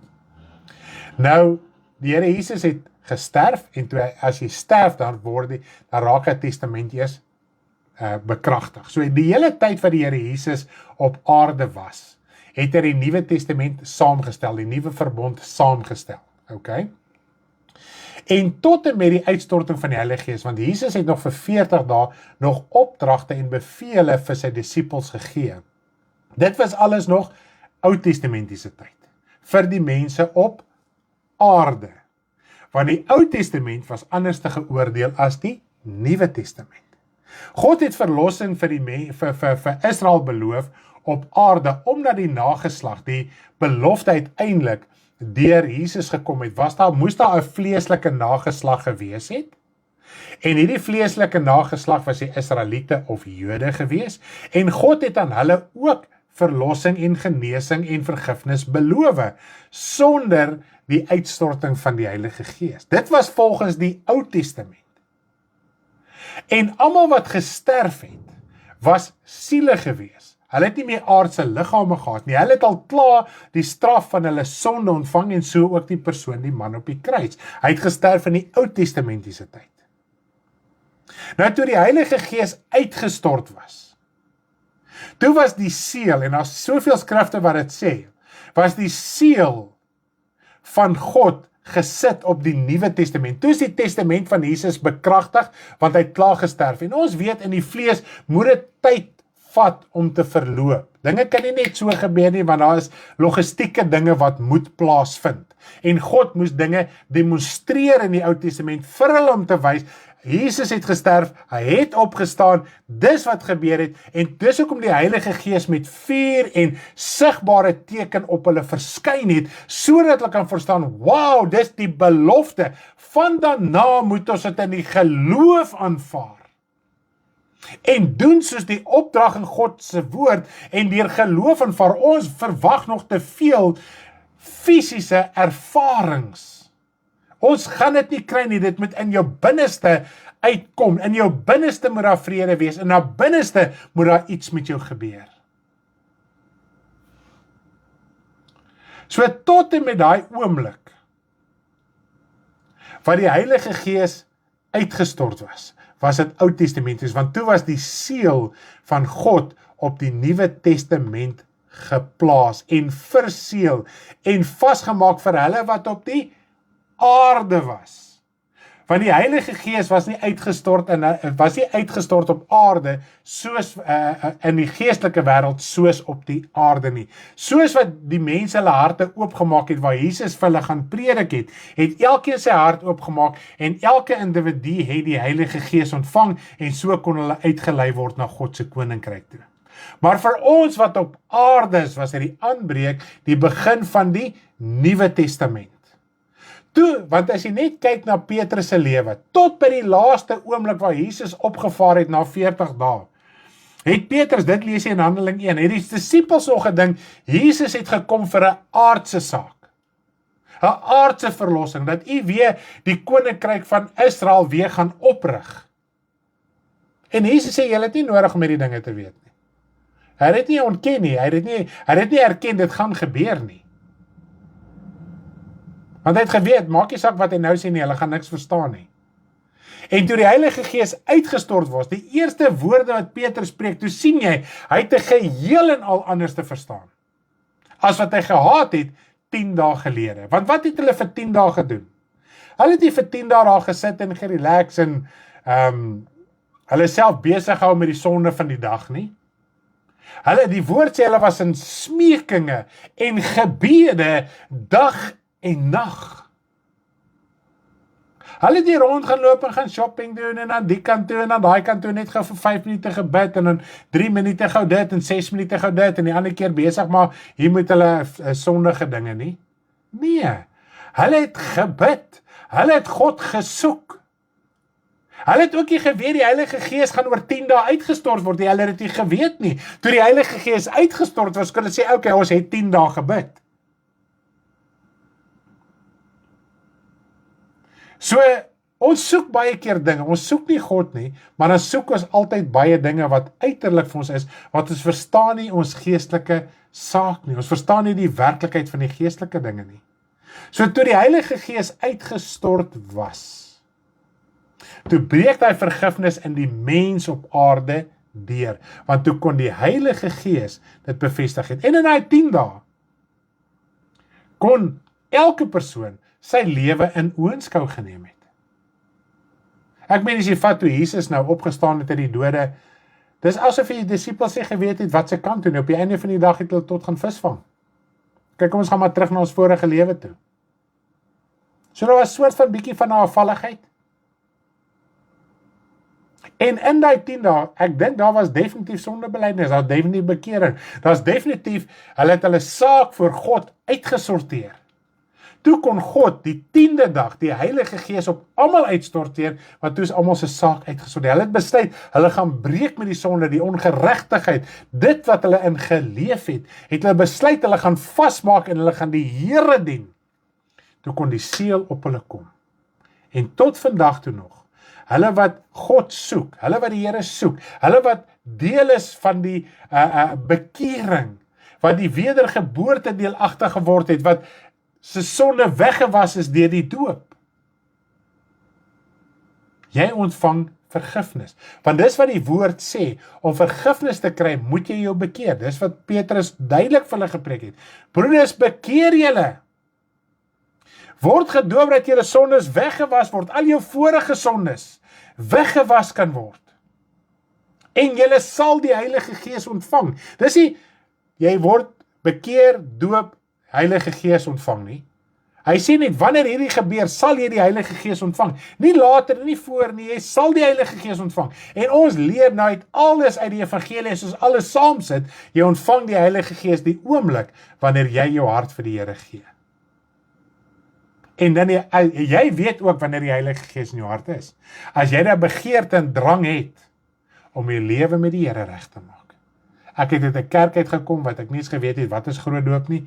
Toe ek my hart vir die Here gegee het, toe sê ek wil gedoop word. Ek nie geweet hoe werk dit. Moet ons gedoop word, gaan ons nat gespat word, wat is die saak nie. Kom by die huis, my ma sê, want hulle was bekeerd, my broer, my suster, nee, dis 'n onderdompeling. Verduidelik vir my wat dit is, nee, jy gaan onder die water, jy sterf in Christus, hulle het ook die basic idee gehad, sê ek, nee, ek wil dit doen, dit moet gedoen word. Nie geredeneer oor klein en groot doop nie. My vrou was toe so praat oor die doop, sy het presies dieselfde ervaar. Elke ou wat werklik sy hart vir die Here gee, want die geregtigheid van God het deel van jou hart geword. En om gedoop te word na jou bekering is deel van die geregtigheid van God. Dis om die raad van God op te volg vir redding. Dis hoe jy vergifnis ontvang.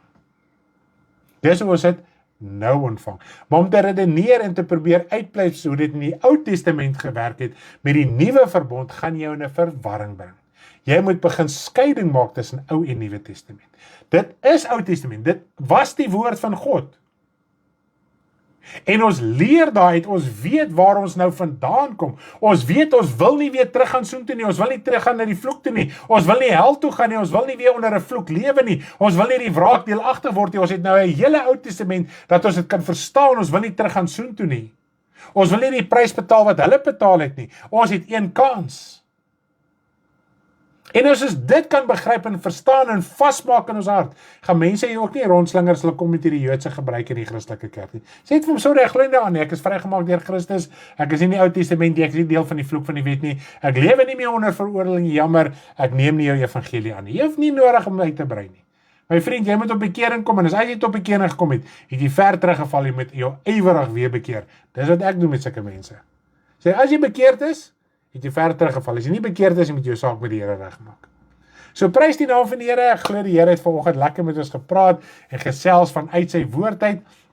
Nou ter afsluiting, ons gaan nie vanaand byeenkoms hê nie. As dit die wil van die Here is, volgende Sondag gaan ons dalk weer lekker gesels, so lekker Q&A en so 'n bietjie gesels oor 'n paar sake. So kom ons sluit vanoggend hierdie liedjie af. Daar's met die enetjie wat ons begin het. Are you hungry? Are you thirsty? Mag julle 'n geseënde dag hê. Lief hê elkeen en geniet dit baie. Are you hungry? Are you thirsty? Are you longing to be satisfied? Buy from God, as the word says, without money to give your heart. Then you will be satisfied, and will be in rest and peace, and you will go to heaven. Hallelujah. Are you hungry? Are you satisfied. But from God, as the word says, without money to give your heart, then you will be satisfied and will be in rest and peace, and you will go to heaven. Hallelujah. Are you hungry? Are you thirsty? Are you longing to be satisfied? But from God, as the word says, without money to give your heart, then you will be satisfied and will be in rest and peace, and you will go to heaven. Hallelujah.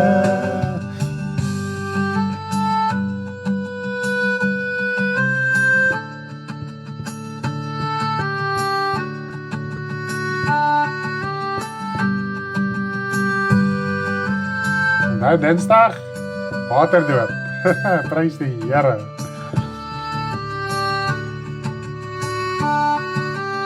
Bid vir Marlesie môre. Hungry? Are you Thirsty? thirsty? Are you longing to be satisfied? But from God, as the word says, without money to give your heart, then you will be satisfied and will be in rest and peace, and you will go to heaven. Hallelujah. Dan sê, bye bye, lief vir elkeen.